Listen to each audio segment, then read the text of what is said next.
Hello याला जाऊन line नेमका एक लाईन महिना पाठवली पूर्ण सुरुवातला होतो. बाईक सुरू इथे यावं, दादांच्या या स्मृतीस्थळाला झाली नतमस्तक व्हावं.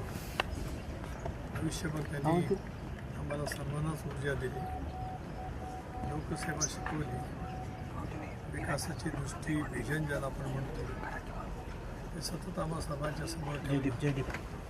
असं एक लोकत्व नेतृत्व देशातला दादा आज त्यांच्या चरणी नतमस्तक होण्यासाठी मी आलो. पार्थ, जय दोघेही त्या ठिकाणी होतेच.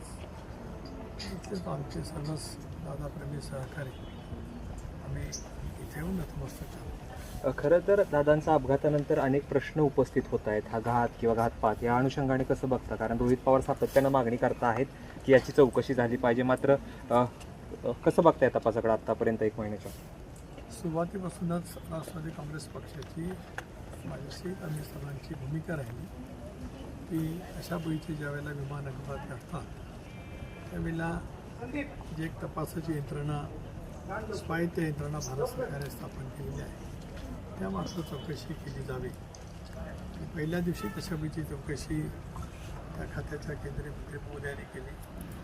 मुख्यमंत्री आले होते, त्यांनीसुद्धा CIDच्या मार्फत तशापैकी